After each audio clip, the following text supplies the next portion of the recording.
My name is Cassie. I am 23 years old.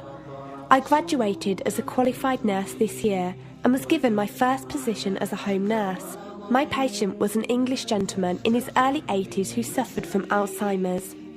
In the first meeting, the patient was given his record, and from it I could see that he was a convert to the religion of Islam, therefore he was a Muslim.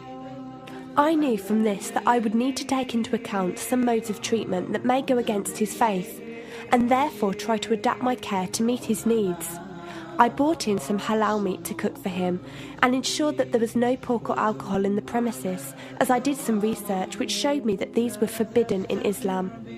My patient was in a very advanced stage of his condition, so many of my colleagues could not understand why I was going through so much effort for him.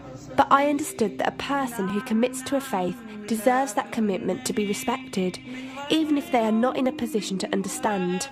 Anyway, after a few weeks with my patient, I began to notice some patterns of movement.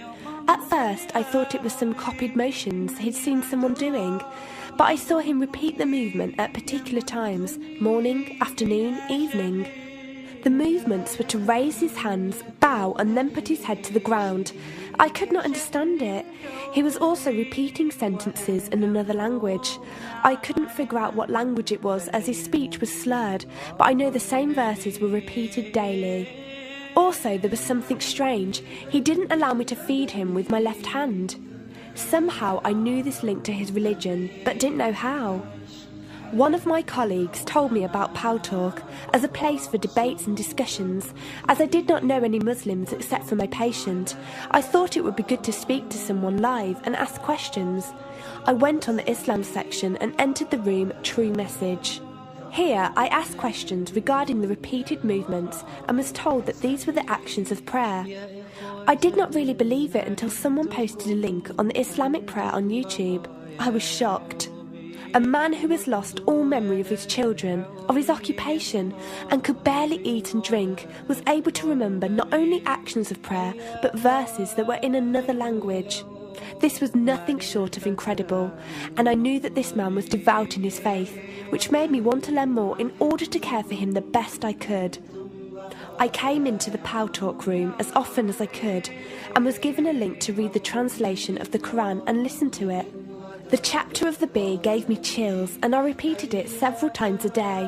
I saved a recording of the Quran on my iPod and gave it to my patient to listen to. He was smiling and crying, and in reading the translation I could see why. I applied what I gained from Paltalk to care for my patient, but gradually found myself coming to the room to find answers for myself. I never really took the time to look at my life. I never knew my father. My mother died when I was 3. Me and my brother were raised by our grandparents who died 4 years ago, so now it's just the two of us. But despite all this loss, I always thought I was happy, content. It was only after spending time with my patient that I felt like I was missing something.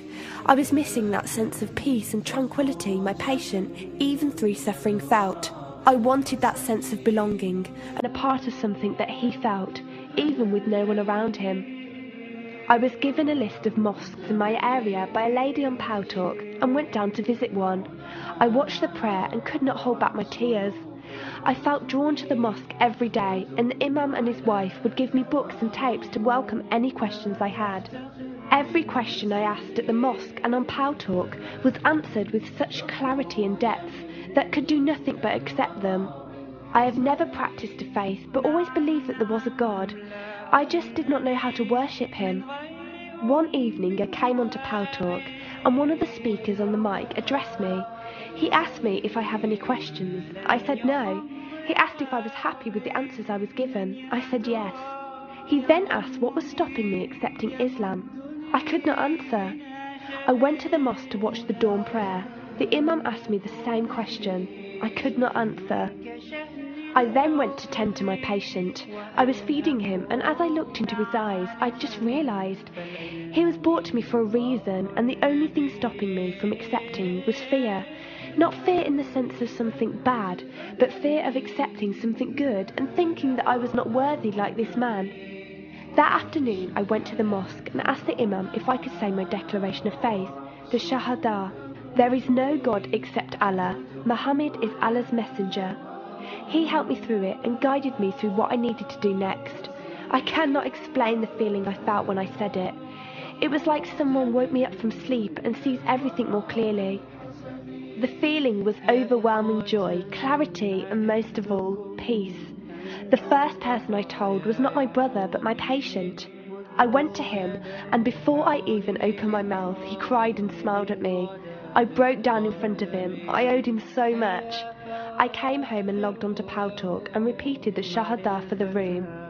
They all helped me so much, and even though I had never seen a single one of them, they felt closer to me than my own brother. I did eventually call my brother to tell him, and although he wasn't happy, he supported me and said he would be there. I couldn't ask for any more. After my first week as a Muslim, my patient passed away in his sleep while I was caring for him. Inna lillahi wa inna ilaihi raji'un. He died a peaceful death, and I was the only person with him. He was like the father I never had, and he was my doorway to Islam.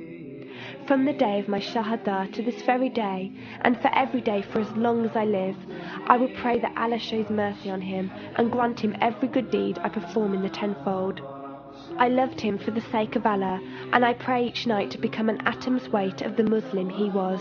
Islam is a religion with an open door. It is there for those who want to enter it. Verily, Allah is the most merciful, most kind.